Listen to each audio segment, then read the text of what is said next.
وقال النبي صلى الله عليه وسلم من تشبه منكم فهو قوم منه.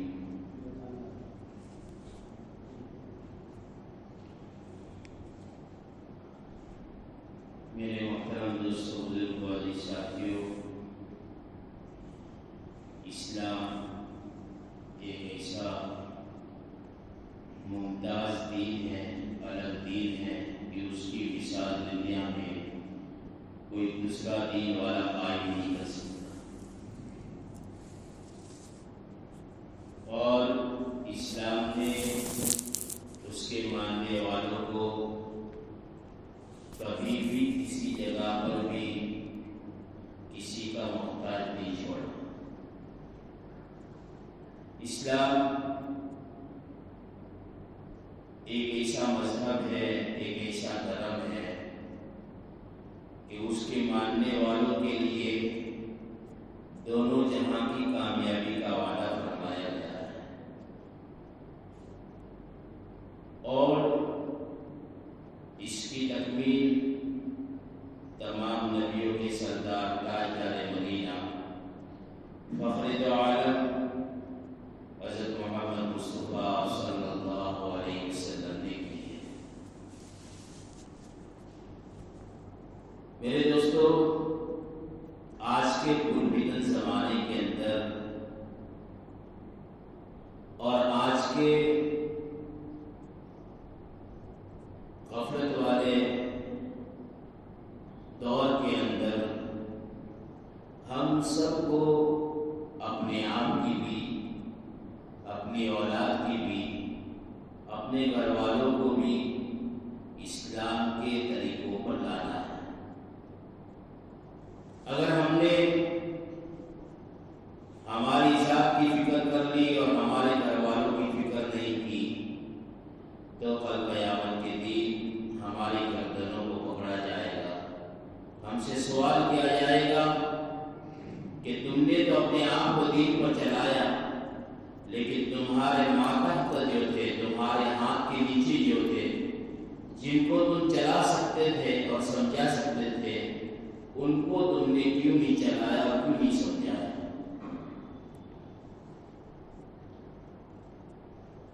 مسلمان اسلام کے دائرے میں رہ کر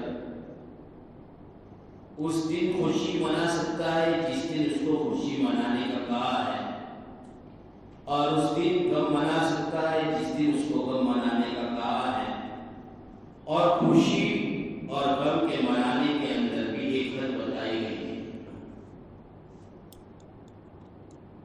ہمارا تہوار جو ہے وہ دو تہوار ہے اسلام کے اندر، ایک بقر عید ہے اور ایک عید الفطر ہے، روزہ عید ہے۔ اس کے علاوہ دوسرا کوئی تہوار ہمارے اسلام اور مذہب میں نہیں ہے۔ دوسرے مذاہب کے جو تہوار ہے وہ ہمارے نہیں ہیں، اور دوسرے مذاہب کے تہوار کو منانا اور اپنانا یا اپنے بچوں کو ان کے اندر شامل کرنا، یہ میرے دوستوں بہت بڑا گناہ ہے، بہت بڑا گناہ ہے۔ اس لیے کہ ماں اور باپ کی ذمہ داری یہ ہے کہ اپنی اولاد کو گناہوں کے کاموں سے روکیں، بجائے کہ ان کو گناہ کرنے پر اسکاریں، ابھاریں اور ان کی ہمت کو بڑھائیں۔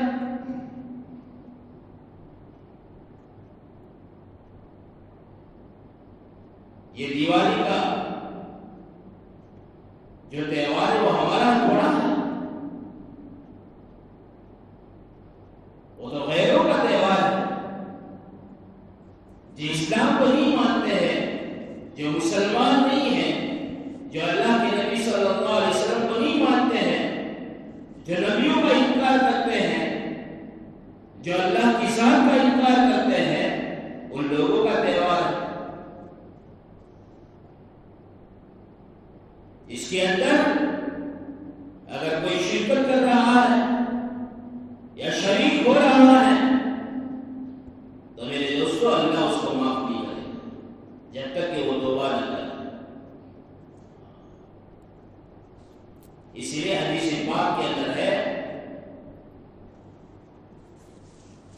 کہ جو شخص جس قوم کی مشابہت اختیار کرے گا کل قیامت کے دن اسی قوم کے ساتھ اس کا حشر ہوگا۔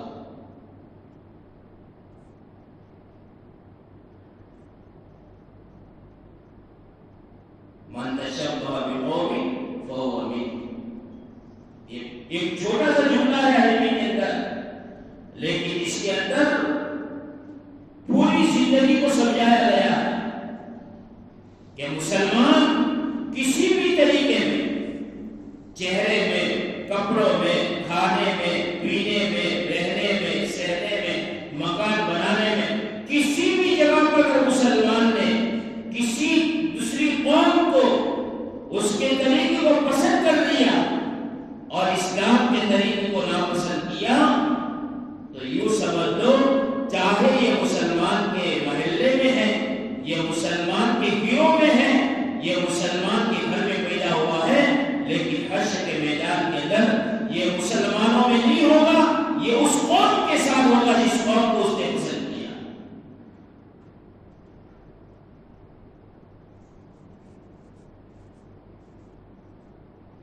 اور اسے واقعات ہیں، فضائل اعمال کی تشریح لکھا ہے، ایک مسلمان بوڑھے کا انتقال ہو گیا جس کو عیسائی مذہب سے بہت پیار تھا، لیکن کسی کو کہتا نہیں تھا، اور ایک عیسائی لڑکی کو مسلمانوں کے مذہب سے بہت پیار تھا لیکن کسی کو بتاتی نہیں۔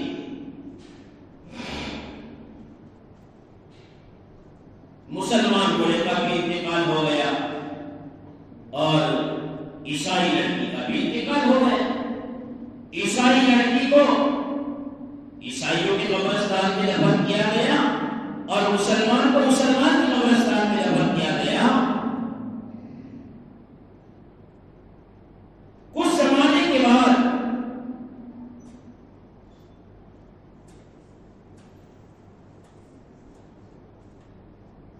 کسی اور کو دفنانے کی ضرورت آئی تو لوگ بھول گئے تھے یہاں پر کسی کی قبر ہے، لیکن رشتے داروں کو یاد تھا، اس کو کھولا گیا تو اس کے اندر سے بجائے مسلمان بوڑھے کے ایک عورت کی لاش نکل رہی ہے۔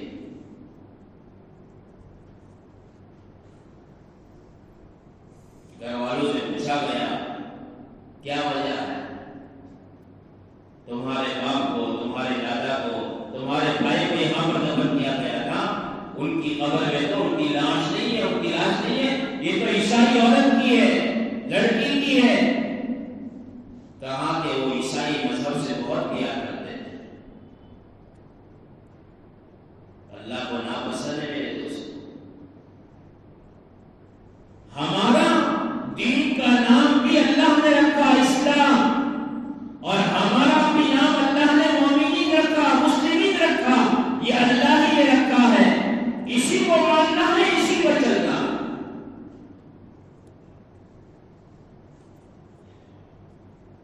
اسی لیے حشر کا میدان قائم ہوگا۔ آدم علیہ السلام سے لے کر جناب رسول اللہ صلی اللہ علیہ وسلم تک اور اس کے بعد قیامت تک آنے والے سارے لوگ، سارے انسان، سارے نبی، سارے ابدال، سارے غوث، سارے قطب، جتنے بھی دنیا میں آئے ہیں سارے کے سارے حاضر ہوں گے، اور ایک اعلان کرنے والا اعلان کرے گا وَامْتَازُوا الْيَوْمَ أَيُّهَا الْمُجْرِمُونَ۔ یہ سورہ یاسین شریف کی آیت مبارکہ ہے، جس آیت کو پڑھ کر حضرت عمر جیسے نبی قدر صحابی جب نماز کے اندر اس آیت کو پڑھتے تھے اتنا پڑھا اتنا پڑھا اتنا پڑھا کہ بے ہوش ہو کر زمین پر گر گئے۔ ایسا نہ ہو کہ قیامت کے دن میرا حشر گنہگاروں کے ساتھ ہو جائے۔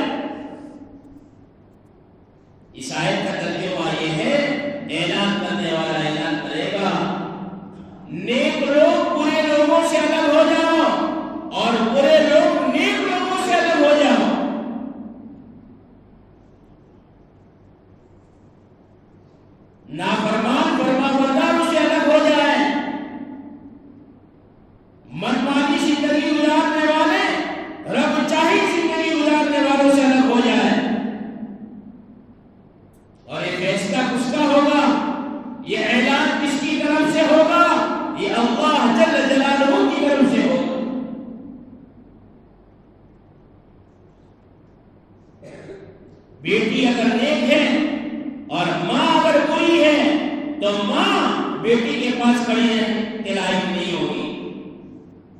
باپ اگر اچھا ہے اور بیٹا نافرمان ہے وہ بیٹا باپ کے ساتھ کھڑا نہیں رہ سکتا.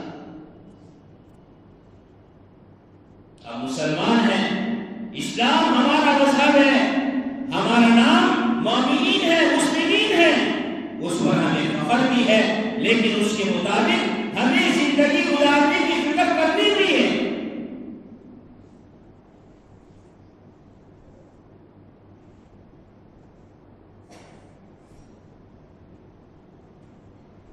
ہم ہمارے بچوں کو پیسے دے دیں اور ہمارے بچے ہمارے سامنے غیروں کے تہوار کی چیزوں کو لاویں اور اس کو جلاویں اور اس کو خوشیاں مناویں، میرے دوستو یہ تو اللہ کے غضب کو بڑھانے والی بات ہے، اللہ کے غضب کو غصہ دینے والی بات ہے.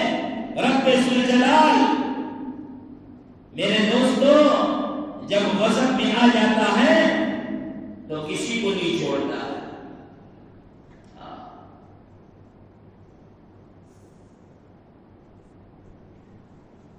کتنا ناراض کریں گے ہم اپنے رب کو. یہ حالات ہمارے سامنے کون ہے؟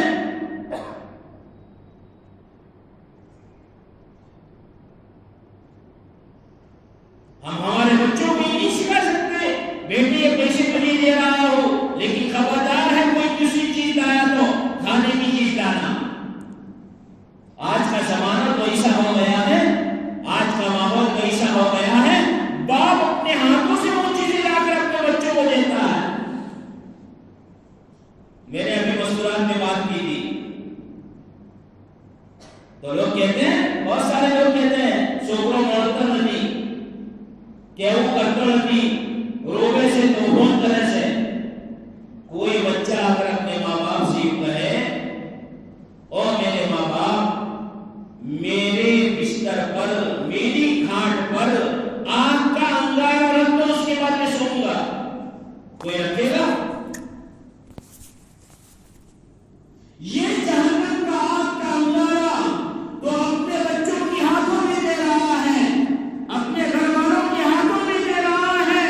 ایسا نہ ہو یہ جہنم کا انگارہ تجھے اور تیری اولاد کو اور تیرے گھر والوں کو ڈبانے میں اور جہنم کے اندر ڈالنے میں. جب وہ لوگ ہماری عیدوں میں شریک نہیں ہوتے، جب لوگ وہ ہماری خوشیوں میں شریک نہیں ہوتے، جب لوگ وہ ہمارے تہوار کو نہیں مناتے، تو مسلمان اتنا نادان بن گیا ہے کہ وہ مسلمان ہو کر غیروں کے تہواروں کو منائے اور غیروں کے طور طریقوں پر چلے.